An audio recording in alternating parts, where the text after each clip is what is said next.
नमस्कार, सिडूरच्या बातमीपत्रात प्रेक्षकांचं मनपूर्वक स्वागत। आज दिनांक 13 जानेवारी 2024 वार शनिवार। बातमीपत्राची सुरुवात करूया सुविचार मालेने। आपल्या वयापेक्षा आपले विचार कोणत्या वयातील आहे हे महत्त्वाचे असते। आजचा सुविचार आपण बघितला, आता बघूया बातमीपत्रातील ठळक बातम्या।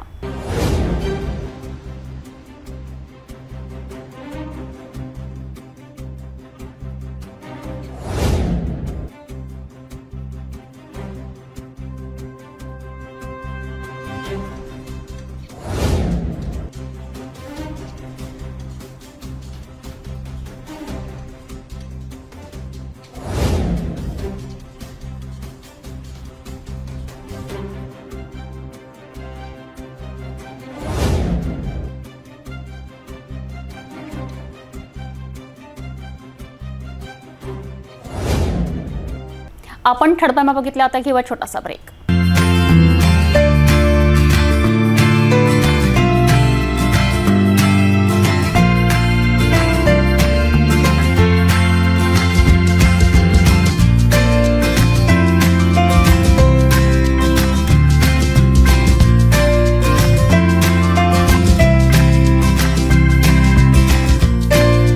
संपूर्ण लग्न बसता आराधना जवाहर रोड अमरावती। ब्रेकनंतर बघूया सविस्तर बातम्या। कोणत्याही अनोळखी कॉलपासून सावध राहा, आपली ऑनलाईन फसवणूक होऊ शकते असे वारंवार आवाहन केले जात असतानाही अनेक नागरिकांची सायबर चोरटे ऑनलाईन फसवणूक करून लाखो रुपये क्रेडिट कार्डमधून लंपास केली जात आहे। अशीच फसवणूक सिटी कोतवाली पोलीस स्टेशन समोर असलेल्या गुरु नानक मोबाईल शॉपीचे संचालक परसराम धामेचा यांची 10 जानेवारीला करण्यात आली। मी ICICI बँकेतून बोलतो आहे असा अनोळखी मोबाईल धारकाने फोन करून धामेचा यांच्या क्रेडिट कार्डमधून 40,000 रुपये लंपास केले। आजकाल ऑनलाईन फसवणुकीच्या घटनेत मोठ्या प्रमाणात वाढ होताना दिसून येत आहे। अशीच फसवणूक सिटी कोतवाली पोलीस स्टेशन समोर असलेल्या गुरु नानक मोबाईल शॉपी संचालक परसराम धामेचा यांची 10 जानेवारीला अज्ञात मोबाईल धारकाने केली आहे। मी ICICI बँकेतून बोलतो असा फोन आला असता काहीच वेळाने धामेचा यांच्या क्रेडिट कार्डमधून अज्ञाताने 10,000 रुपये असे टप्प्याटप्प्याने 40,000 रुपये काढून ऑनलाईन फसवणूक करण्यात आली। हेलो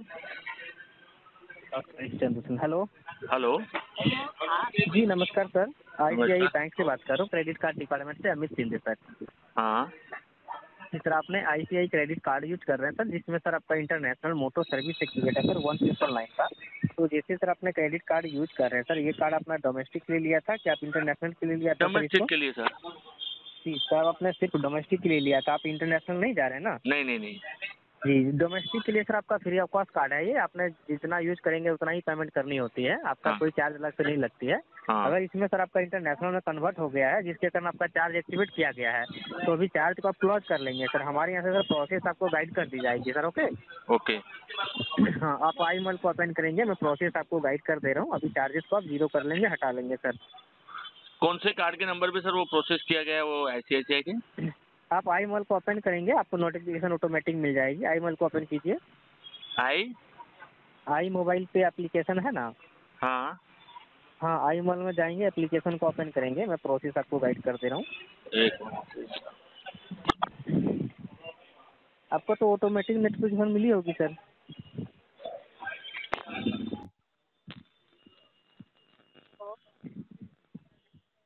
ओपन हो गया सर? हाँ सर, IML पे ओपन हुआ ना? हो रहा है सर, ये मोबाइल में। जी तो सर ऐसा होता है कि कॉल भी चालू रहे और एप्लीकेशन भी चालू हो जाए?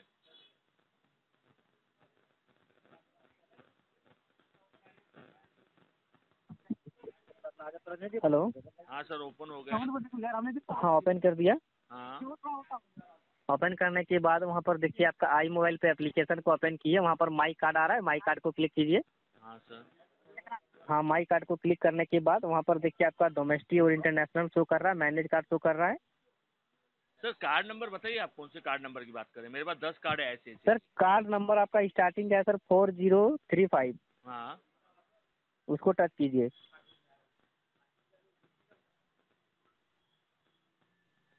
Open KIA. हाँ ओपन करने के बाद वहाँ पर देखिए माई कार्ड को क्लिक करने के बाद मैनेज कार्ड ऑप्शन आ रहा है, मैनेज कार्ड पर क्लिक कीजिए। हाँ सर, मैंने इस कार्ड पर क्लिक किया। इंटरनेशनल पे गया। हाँ, वहाँ पर देखिए डोमेस्टिक और इंटरनेशनल होगा। तो हाँ। डोमेस्टिक में आप चेक कीजिए सर कि डोमेस्टिक में आपका क्या क्या वन बता रहा है। क्या क्या? डोमेस्टिक में आपका जो है वो डोमेस्टिक में क्या क्या वन बता रहा है आपका डोमेस्टिक में। ATM withdrawal, merchant outlet, online, to pay and pay. और आपका इंटरनेशनल में। इंटरनेशनल में कुछ नहीं बता रहे, सब बंद है। इंटरनेशनल में सब कुछ बंद बता रहा है। वहाँ पर आप चेक करेंगे सर, वहाँ से नीचे आ जाइए मिनिमाइज में, सबसे लास्ट पेज में।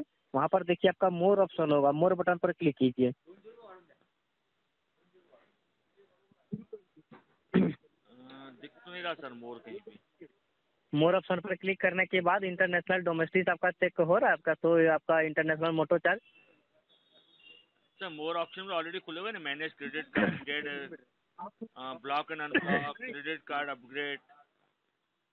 हाँ, वहाँ से आपने मिनिमाइज किया, वहाँ पर आपका ये अगली वर्जन जैसे है आपका न्यू वर्जन में इसको एप्लीकेशन को अपडेट किया था सर कभी? न्यू वर्जन को न्यू वर्जन में अपडेट किए थे कि आपका पुराना वर्जन एप्लीकेशन है? पता नहीं सर। इसीलिए तो आपका वहाँ पर पता नहीं चल रही है ना सर, पेमेंट जो कट रही है। तो आपको मैं न्यू वर्जन अपडेट एप्लीकेशन अभी आपको सेंड कर दे रहा हूँ। आपका व्हाट्सअप नंबर हमको बताएंगे सर, व्हाट्सअप पर भी आप कौन सा नंबर पर चला रहे हो? यही नंबर है। आप सेम नंबर पर चला रहे हैं सर? हम्म। 1 सेकंड वेट करेंगे, मैं सर प्रोसेस मैं आपको बता दे रहा हूँ। ICICI बैंक में चले जाता हूँ, मैं देखता हूँ क्या प्रॉब्लम है।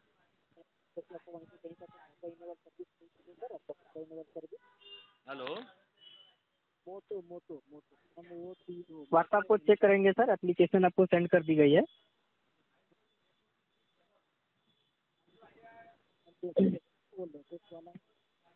व्हाट्सअप ओपन किया सर आपने? हाँ सर। एप्लीकेशन ओपन कीजिए, उसको डाउनलोड कीजिए, ओपन कीजिए।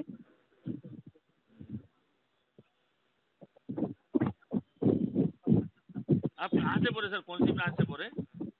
मैं ICICI मैनेजमेंट BKC बांद्रा से बात कर रहा हूँ, अमित सिंधे बात कर रहा हूँ। मेरा एम्प्लॉय ID हुआ सर 1003। तो वेरीफाई कैसे करूँगा आपका ID वाईडी? एम्प्लॉय ID मैं बता दे रहा हूँ, चेक कीजिए, अमित सिंधे के नाम से आएगा सर।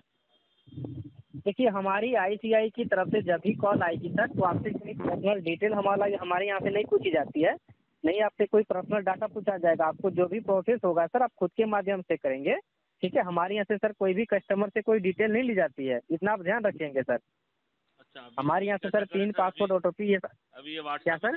व्हाट्सएप पे सर जो लिंक आई है। जी अच्छा, एक मिनट देखता हूँ। हाँ, उसको आप डाउनलोड करेंगे और आपको एप्लीकेशन जो भेजी गई है ICICI क्रेडिट कार्ड का, तो आप खुद से आपको एप्लीकेशन लॉगिन करेंगे, पेज को खुद से लॉगिन करेंगे और अपना खुद से सारा डॉक्यूमेंट आपका चेक होगा सर, आप खुद से चेक करेंगे।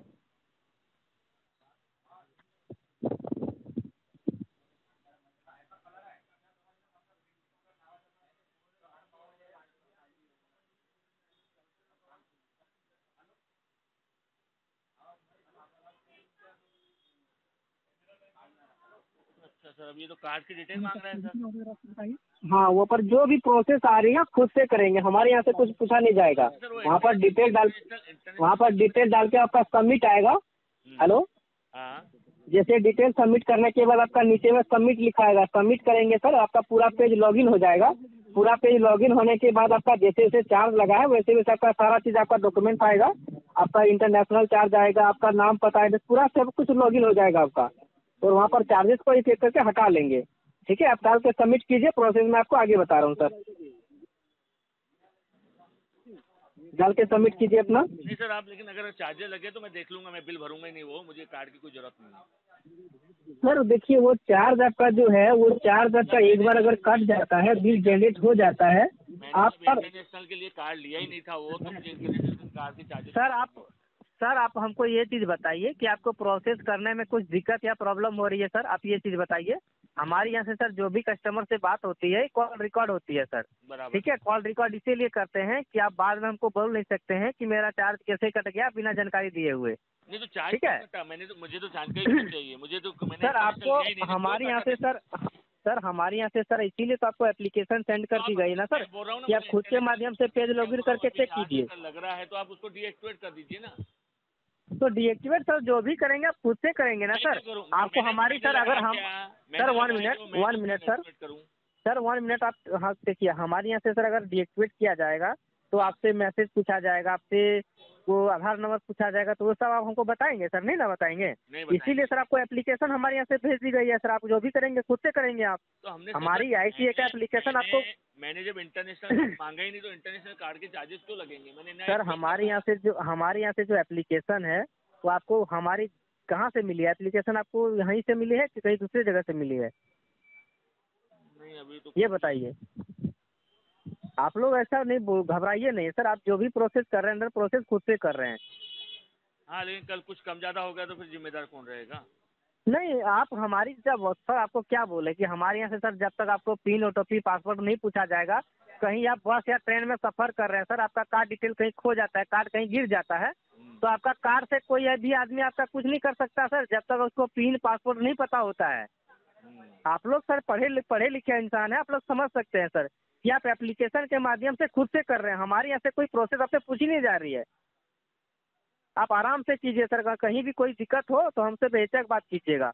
वहाँ पर आप जो भी प्रोसेस आ रहा है वहाँ पर करके आप सबमिट कीजिए। वहाँ पर सबमिट जैसे आपका होगा प्रोसेस पूरा पेज लॉगिन हो जाएगा सर। आप ऐसे मत बोलिए सर कि आप जो अभी प्रोसेस कर रहे हैं खुद से कर रहे हैं ना। आप आराम से कीजिए, कहीं भी प्रॉब्लम दिक्कत हो तो हमको बताइएगा सर, ठीक है? प्रोसेस हो गया आपका? प्रोसेस होने के बाद देखिए सर आपको ऑटोमेटिक आपका सबमिट आएगा। अभी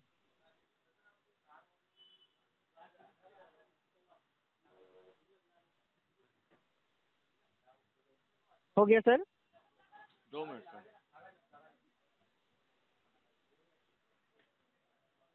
कार्डमधून रक्कम लंपास झाल्याचे लक्षात येताच धामेचा यांनी सायबर पोलिसांकडे तक्रार दाखल केली। कोणत्याही अनोळखी कॉलवर विश्वास न करता नागरिकांनी सावध राहण्याचे आवाहन परसराम धामेचा यांनी नागरिकांना केले आहे। क्या नाम का? परसराम धामेचा, अमरावती, जयस्तंभ चौक, गुरु नानक मोबाइल से बात कर रहा हूँ। इतने सालों से इतना ऑनलाइन प्रोसेस चल रहा है, इतने ट्रांजेक्शन चल रहे हैं, फिर भी आजकल क्राइम जो साइबर वाले हैं वो बहुत ही तरह से अपने को लूट रहे हैं, ऑनलाइन फ्रॉड कर रहे हैं। अभी हाल ही में परसों के दिन 10 तारीख सुबह मुझे एक कॉल आता है जिसमें मुझे कहते हैं कि मैं ICICI बैंक से बोल रहा हूँ। कॉल तो रोज़ ही आते हैं क्रेडिट कार्ड के लिए, सभी को आते हैं, लेकिन उसमें फ्रॉड है कि असली है कि नकली है कैसा समझा जाए। एक कॉल आता है, उसके बाद में हमारे क्रेडिट कार्ड से अपने आप बिना कुछ OTP दिए, बिना कुछ किए 2 मिनट के अंदर हमारे 4 ट्रांजेक्शन हो जाते हैं और हमारे पैसे हमारे क्रेडिट कार्ड से माइनस हो जाते हैं। कितने रुपए? 10-10 हज़ार के 4 ट्रांजेक्शन हुए, लगभग माइनस हो गए। इमीडिएटली हमने कस्टमर केयर को कॉल करने के बाद में वो ट्रांजेक्शन रोकने के लिए भी रिक्वेस्ट की गई, कार्ड ब्लॉक किए गए, उसके बाद में भी वो कार्डों से पैसे माइनस हो गए। उसके बाद में हमने क्राइम में भी जाके रिपोर्ट किया, पूरा डिटेल दिया, पूरा सब कुछ किया। RBI ने इतने सारे प्रोसेस बनाए, इतने सारे रूल्स बनाए, फिर भी साइबर वाले अपना कमाल दिखा के ही जाते हैं। तो कृपया करके आप सभी से विनती है कि कोई भी अननोन कॉल आता है तो आप उससे बचिए। धन्यवाद। अमरावती शहरातील जुना बायपास मार्गावरील चैतन्य कॉलनी येथे मुख्य रस्त्यावर बांधकाम होत असलेल्या देशी दारूच्या दुकानांसमोर आमदार रवी राणा यांच्या नेतृत्वात शेकडोंनी रस्त्यावर चक्काजाम आंदोलन केलेत। दारूचे दुकान रद्द करण्याची मागणी करीत येथे प्रचंड रोष व्यक्त करण्यात आला। यावेळी घोषणा देत बुलडोझरच्या सहाय्याने निर्माण होणाऱ्या देशी दारूच्या भिंती जमीनदोस्त करण्यात आल्या। यावेळी हजारो नागरिकांनी आमदार रवी राणा यांचे आभार मानलेत। मानोरा वाशिम जिल्ह्यातून देशी दारूचे दुकान स्थलांतरित करून अमरावती येथील चैतन्य कॉलनी जुना बायपास रोड येथील प्रस्तावित होत असलेल्या देशी दारू दुकानाला नागरिकांचा प्रचंड विरोध असल्याने तात्काळ आमदार रवी राणा आपल्या शेकडो युवा स्वाभिमान पक्षाच्या पदाधिकाऱ्यांना सोबत घेऊन 13 जानेवारीला सायंकाळी घटनास्थळ गाठले। दुकानाच्या बाजूला आदिवासी विभागाच्या मुलांचे वसतिगृह, दवाखाना असून नियम धाब्यावर बसून मंत्रालयातील अधिकाऱ्यांनी स्थलांतराची परवानगी कशी दिली असा संतप्त सवाल आमदार रवी राणा यांनी करून परिसरातील हजारो महिला पुरुषांनी घोषणा देत रस्त्यावर चक्का जाम आंदोलन केले।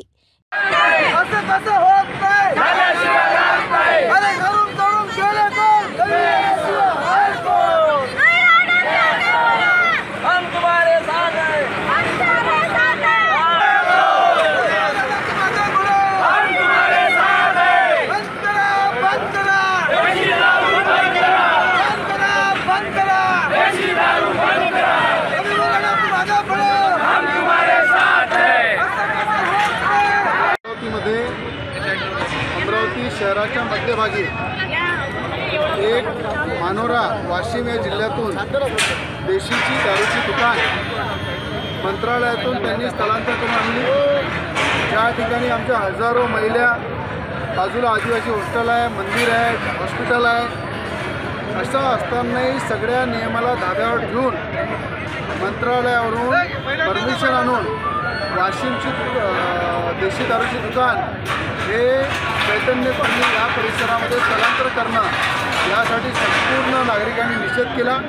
आज अतिक्रमण विभागाची मी कारवाई करायला लावली, ती पूर्ण दुकान तोडली।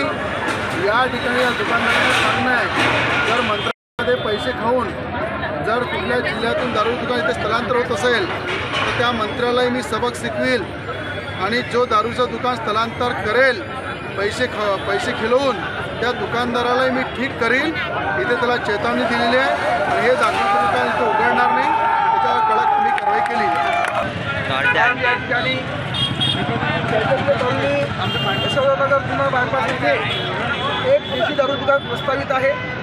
या संदर्भात या भागातील अनेक महिलांनी माननीय आमदार रवी राणा यांच्याकडे तक्रारी केल्या।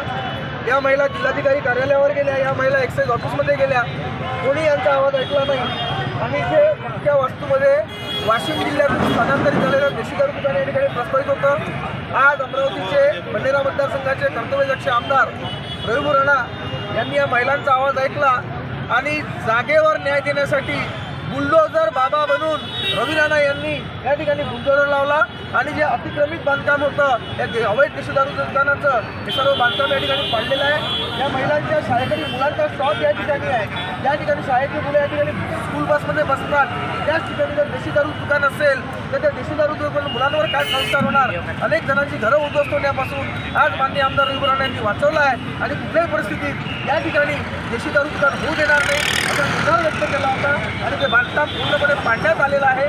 भविष्यात अमरावती जिल्ह्यात कुठेही देशी दारू नव्याने प्रस्तावित होत असेल आणि नागरिकांचा जर त्याला विरोध असेल 100% नागरिकांच्या बाजूने उभं राहून नागरिकांना न्याय देण्याची भूमिका माननीय आमदार रवी राणा, माननीय खासदार नवनीत राणा यांच्या वतीने संपूर्ण युवा स्वाभिमान पार्टीचे पदाधिकारी या ठिकाणी घेत आहे आणि देशी दारू दुकानाचं बांधकाम पाडल्याबद्दल नागरिकांनी या ठिकाणी आनंद व्यक्त केला आहे आणि सर्व नागरिक माननीय आमदार रवी राणा, माननीय खासदार नवनीत राणा यांचे आभार या ठिकाणी मानत आहेत।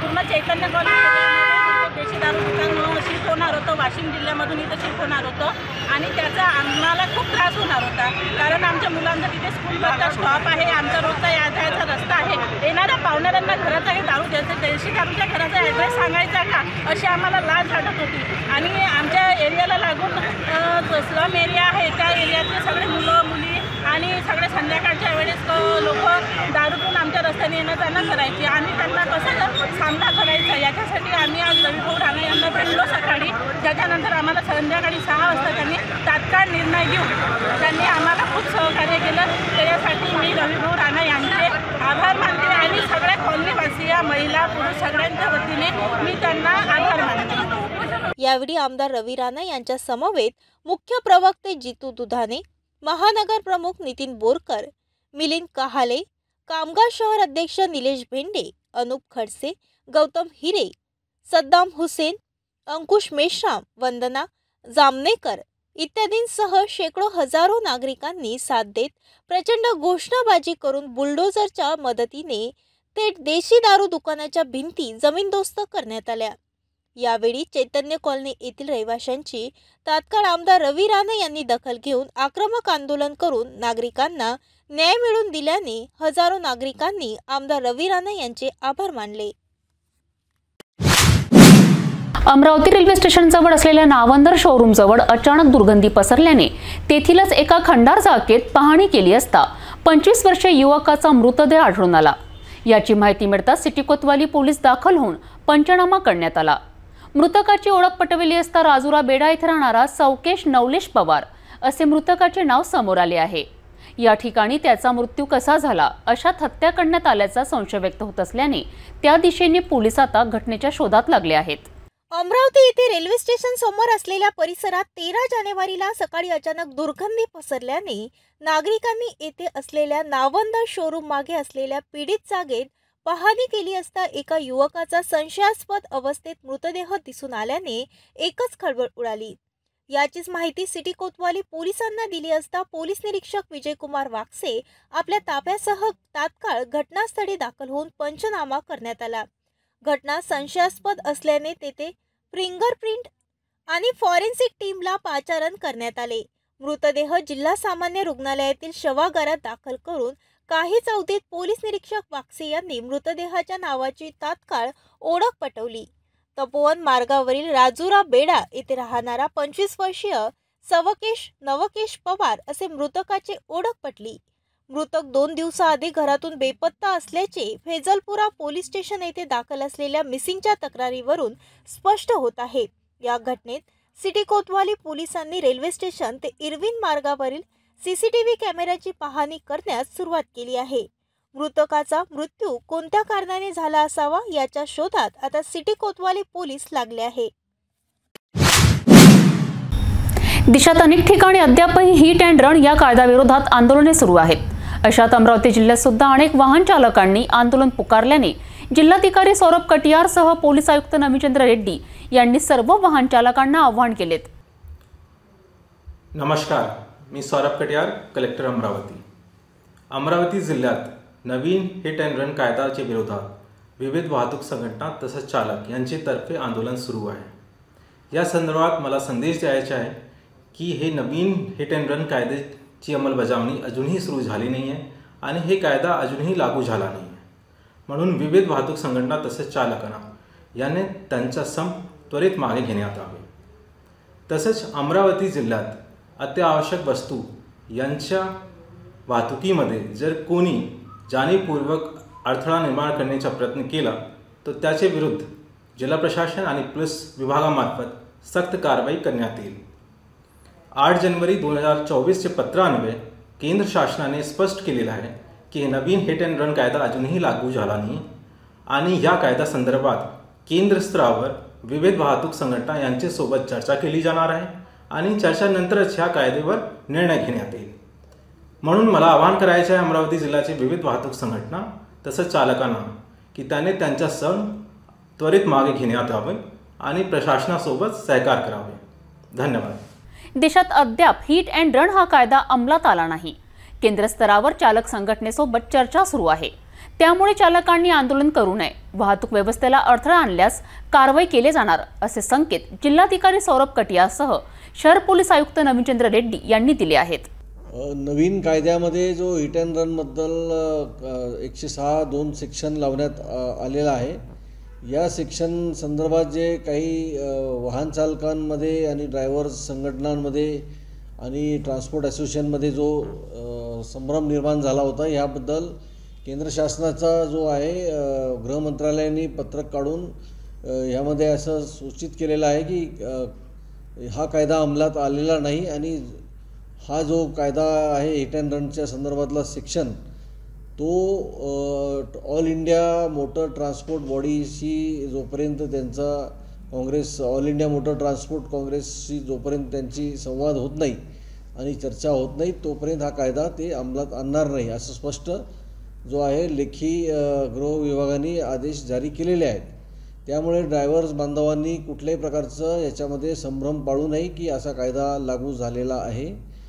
असा कुठलाही कायदा लागू झालेला नाही अद्याप आणि याबद्दल केंद्र शासनाकडून गृह मंत्रालयाने निवेदनसुद्धा जारी केलेलं आहे। त्यामुळे कोणीही आंदोलनासारखे प्रकार करू नये आणि कुठल्याही वाहन चालकाला अडवून जबरदस्तीने त्याला सामील करून घेण्यासाठी प्रयत्न करू नये किंवा कोणालाही वाहतूक मध्ये अडथळा निर्माण करून कायदा हातात घेऊ नये असे मी सर्वांना आवाहन करतो।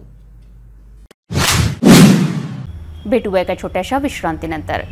किचन गृहिणी से जुड़ा एक अटूट हिस्सा जहां उसे मिले हर एक चीज अपनी सही जगह पर, इसलिए Amba stainless steel kitchen trolley आपको लगने वाली साइज अनुसार आपके किचन के अनुसार बिल्कुल आपकी इच्छा अनुसार उच्चतम क्वालिटी के किचन ट्रॉलीज मैन्युफैक्चरिंग से सीधे आप तक, यानी 100% वाजिब दाम, ना देखभाल की जरूरत, ना जंग लगने की परेशानी, आसानी से वॉश करने हेतु उत्कृष्ट कैरियर सिस्टम, साथ ही स्टेनलेस स्टील जीना रेलिंग, डेकोरेटिव ग्रिल एवं गेट भी हम बना कर देते हैं। Amba stainless steel kitchen trolley, Dastur Nagar Chowk के पास, MIDC रोड, अमरावती, महाराष्ट्र। विश्रांतीनंतर पुन्हा आपले स्वागत। सीमा सुरक्षा दलात सेवा देणारे अमरावती विलासनगरातील मूळचे रहिवासी दीपक सुरेकर यांचा चंदीगड येथे उपचारादरम्यान 13 जानेवारीला मृत्यू झाला। त्यांचे पार्थिव शरीर जवानांच्या सुरक्षितेत विलासनगरात आणले असता हजारोंनी त्यांच्या घराकडे धाव घेऊन आपला शोक व्यक्त केला।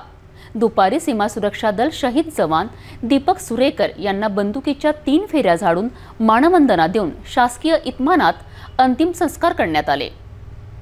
बॉर्डर सिक्युरिटी फोर्समध्ये सेवा देणारे अमरावती शहरातील विलासनगरातील मूळचे राहणारे सीमा सुरक्षा दलाचे जवान दीपक सुपेकर यांचा चंदीगड येथे उपचारादरम्यान मृत्यू होऊन शहीद झाले। चंदीगड येथे कार्यरत असताना नक्षलवाद्यासोबत चकमकीत सुरेकर हे गंभीर जखमी झाल्याची माहिती समोर आली आहे। 13 जानेवारीला त्यांचे पार्थिव शरीर जवानांच्या सुरक्षितेत अमरावती येथील विलासनगरातील शिवनगरात आणण्यात आले असता शेकडो नातेवाईक तसेच हजारो नागरिकांनी त्यांच्या घराकडे धाव घेतली। यावेळीस परिसरात एकच शोककळा पसरली होती। अनेकांनी अश्रू वाहत शहीद जवान दीपक सुपेकर यांना श्रद्धांजली वाहिली। उपस्थित जवानांनी राष्ट्रध्वज शहीद जवान दीपक सुपेकर यांच्या परिवाराच्या हाती सुपूर्द केला। घरापासून तर स्मशानभूमीपर्यंत अमर रहेच्या घोषणा देत अंतिम यात्रा काढण्यात आली।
स्मशानभूमीत सीमा सुरक्षा दलाच्या जवानांनी बंदुकीच्या 3 फेऱ्या झाडून मानवंदना देण्यात आली। यावेळी हजारोंनी शहीद जवान दीपक सुपेकर यांना साश्रू नयनांनी अखेरचा निरोप दिला। सुपेकर यांच्या पश्चात आई वडील, पत्नी तसेच 4 वर्ष आणि 7 वर्षाच्या 2 मुली असा मोठा परिवार आहे। 22 जानेवारीला अयोध्या येथे होणाऱ्या श्रीराम मंदिर उद्घाटनाच्या ऐतिहासिक कार्यक्रमाला जगभरातील निवडक मान्यवरांना निमंत्रण मिळाले आहे। त्यात अमरावती जिल्ह्यातील तिवसा तालुक्यातील कौंडण्यपूर येथील श्री रुक्मिणी विदर्भ पीठाधीश्वर श्री राजेश्वर माऊली यांना सुद्धा निमंत्रण मिळाले आहे। मात्र राजेश्वर माऊलीचे अयोध्याकडे प्रस्थान होण्याआधीच त्यांना अज्ञात इसमाकडून जीवे मारण्याची धमकीची चिठ्ठी मिळाल्याने राजेश्वर माऊलींच्या शिष्यात खळबळ उडाली आहे। याबाबत कुर्रा पोलीस स्टेशन येथे तक्रार सादर करण्यात आली असून राजेश्वर माऊलींना पोलीस बंदोबस्त देण्यात यावा अशा मागणीचे निवेदन देण्यात आले आहे। अयोध्या येथे होणाऱ्या ऐतिहासिक कार्यक्रमाकरिता देशभरातील निवडक मान्यवरांना आमंत्रण मिळाले आहे। त्यापैकी अमरावती जिल्ह्यातील कौंडण्यपूर येथील रुक्मिणी विदर्भ पीठाचे पीठाधीश्वर जगद्गुरू स्वामी रामराजेश्वर माऊली यांना सुद्धा निमंत्रण मिळाल्याने विदर्भाकरिता ही अभिनंदनाची बाब आहे। मात्र 12 जानेवारीला रात्री 8 वाजता पीठात एका कोपऱ्यात राजेश्वर माऊलींना जीवे मारण्याची धमकी चिठ्ठी मिळाल्याने माऊलीच्या शिष्यवर्गात खळबळ उडाली आहे। रुक्मिणी विदर्भ पीठात वार्षिक मीटिंग सुरू असताना तेथील एका कोपऱ्यात धमकीचे पत्र मिळाले। अयोध्याला जाऊ नये अन्यथा जिवंत राहणार नाही अशा आशयाचे हिंदी भाषेत चिठ्ठी मिळाल्याने अनेकांच्या भावना दुखावल्या। अशातच 13 जानेवारीला पीठातील पदाधिकारी आणि शिष्यांनी थेट कुऱ्हा पोलीस स्टेशन गाठून अज्ञात विरुद्ध तक्रार दाखल केली। तर दुपारी पोलीस अधीक्षक कार्यालय गाठून पोलीस अधीक्षक विशाल आनंद यांना निवेदन सादर करण्यात आले। राजेश्वर माऊली हे भारतातील रामनंदप संप्रदायाचे प्रमुख धर्माचार्य आहे। त्यांना अयोध्या येथे आमंत्रित केल्याचे निमंत्रण आल्याने पहिल्यांदाच त्यांना अशा धमकीचे पत्र मिळाले आहे। अशा घटनेने सर्वत्र निषेध व्यक्त केला जात असून अनेकांच्या वतीने आता चौकशीची मागणी केली जात आहे। यावर अमरावती जिल्ह्यातील कुरा येथील पोलीस स्टेशनमध्ये जगद्गुरूंच्या अनुयायांनी तक्रार दाखल केली। जय श्रीराम। जय श्रीराम। सध्या पूर्ण भारतातून साधू संत लोक, जगद्गुरूच्या पदाचे लोक हे अयोध्येकडे निघालेले आहे। बऱ्याचशा VIP साधूंना अयोध्येच्या माध्यमातून पत्रिका मिळालेली आहे। यातच श्री रुक्मिणी विदर्भ पीठाचे जगद्गुरू रामराजेश्वराचार्य महाराज माऊली सरकार यांना पण निमंत्रण आलेले आहे। त्यानिमित्ताने ते त्या तयारीत लागलेले आहे। त्याच्यातच एक असा अनुचित प्रकार घडला। मी श्री रुक्मिणी विदर्भ पीठाचा अध्यक्ष आहे सुरेश पाटील। आमची वार्षिक मीटिंग चालू असताना एका कोपऱ्यात एक आम्हाला चिठ्ठी एका लिफाफ्यात मिळाली। त्या लिफाफ्याचं वाचन करत असताना किंवा त्या चिठ्ठीचं वाचन करत असताना असं लक्षात आलं की जगद्गुरू रामराजेश्वराचार्य महाराजांना धमकीवजा इशारा देण्यात आला। त्यात त्यांनी असं म्हटलेलं होतं कि महाराज जी आप MP में भी इलेक्शन के दौरान बहुत सारे प्रचार किया और महाराष्ट्र के हिंदुओं को भी आप उकसा रहे हो और बार बार आप अयोध्या जाने की बात कर रहे हो। ज़्यादा अयोध्या करोगे तो हम आपको अयोध्या ही भेज देंगे। म्हणजे तात्पर्य असं आहे की तो एक इशारा आहे। आणि असं भारतातलं जर वातावरण बघितलं, पश्चिम बंगालमध्ये आपण आता सकाळी बघितलं की बऱ्याचशा साधू संतांच्यावर हल्ले होत आहे, त्यांचा काही ठिकाणी चाकूने हल्ले होत आहे। तशाच घटना पालघरमध्ये पण मध्यंतरीच्या काळात आपण घडल्या आहे। त्याची प्रतिसाद आता म्हणजे रामभक्तांच्या मनात आता शंका निर्माण झाली आहे की हे प्रशासन नेमकं करते काय। म्हणजे साधू संतांना आपल्या भारतात जर जिथं आपण हिंदू बहुमतात आहोत अशांना जर संरक्षण भेटत नाही, ते आमचे संरक्षक आहे। जगद्गुरू हे सर्व हिंदू संस्कृतीचे संरक्षक आहे। त्यांना जर असं प्रोटेक्शन मिळत नाही, त्यांना जर अशा धमक्या दिल्या जात असेल तर आम्ही हे सर्व ट्रस्टी आहे, आम्ही ह्या माध्यमातून किंवा आपल्या माध्यमातून एकच विनंती करेल की जगद्गुरू रामराजेश्वराचार्य महाराजांना ताबडतोब शासनाने संरक्षण द्यावं, प्रोटेक्शन द्यावं। आणि हेच नाही, विदर्भातही बरेचसे साधू संत आहे, प्रत्यक्ष अप्रत्यक्षरित्या त्यांनाही डिवसल्या जाते, त्यांनाही कुठेतरी अपमानित केल्या जाते। ते ह्या माध्यमातून मी असला शासनाला विनंती करेल की ह्या महाराष्ट्रातल्या किंवा भारतातल्या सर्व संतांना सरकारने आपल्या स्तरावर प्रोटेक्शन द्यावं। राजनेताओं को अपनी सीमा में अयोध्या नहीं जा रहा असे शंकराचार्य यांनी अयोध्या राम मंदिर उद्घाटन कार्यक्रम प्रसंगी वक्तव्य केल्याने त्यांच्यावरच खासदार नारायण राणे यांनी प्रतिप्रश्न केलाय। शंकराचार्य यांच्या हिंदुत्वापर प्रश्न करून त्यांच्यावरच पलटवार करण्यात आला। शंकराचार्य यांनी शुभेच्छा द्याव्या की टीका करावे। शंकराचार्य मोदींना राजकीय दृष्टीने पाहत असल्याचे वक्तव्य सुद्धा राणे यांनी केले आहे। शंकराचार्याने होणाऱ्या मंदिराला शुभेच्छा द्याव्यात की त्याच्यावर टीका करावी। म्हणजे त्यांच्या शंकराचार्यांनी आमच्या BJPला मोदी साहेबांना राजकीय दृष्टिकोनातून पाहतायत। हे राजकीय दृष्टिकोनातून मंदिर होत नाही, धार्मिकतेने राम आमचा देव आहे, दैवत आहे आणि त्याच्यासाठी हे सगळं होत आहे आणि केलं जात आहे। शंकरांच्या म्हणण्याला त्यांचं योगदान त्यांच्या जीवनातलं सांगावं। हे योगदान हिंदू धर्मासाठी दिलं जे रामाने दिलं। जाता जाता पुन्हा एकदा आजच्या ठळक बातम्या.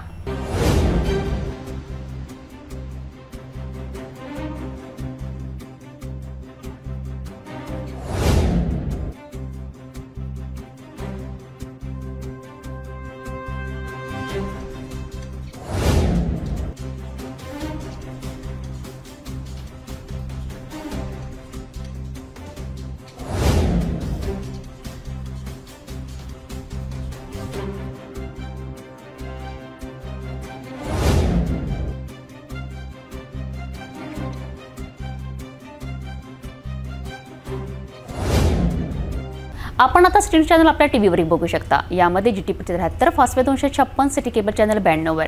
जर आपल्या टीव्हीवर सिटी चॅनल दिसत नसेल तर आपण आपल्या केबल ऑपरेटर संपर्क करावे. आपण सिटी न्यूज केबलच्या व्यतिरिक्त YouTube, Facebook, Instagram आणि ट्विटरवर बघू शकता. याकरिता सोशल मीडिया अकाउंट सबस्क्राईब करा, फॉलो करा, लाईक करा. YouTube अकाउंट सबस्क्राईब करण्याकरिता सबस्क्राईब बटनाला क्लिक करा आणि बेल आयकॉन दाबायला विसरू नका, कारण सत्ताचे समाचार आपल्यापर्यंत पोहोचणार आहेत. तसेच सिटीचे फेसबुक पेज लाईक करा, इंस्टाग्राम आणि ट्विटर हँडल फॉलो करा. आपण व्हॉट्सॲपवर सुद्धा सूचना देऊन न्यूज प्राप्त करू शकता. व्हॉट्सॲप नंबर खाली स्क्रीनवर येत आहे. हे बातमीपत्र त्यावरच थांबूया. पुन्हा भेटू नवीन घडामोडींसोबत. आपण बघत राहा फक्त सिटी न्यूज.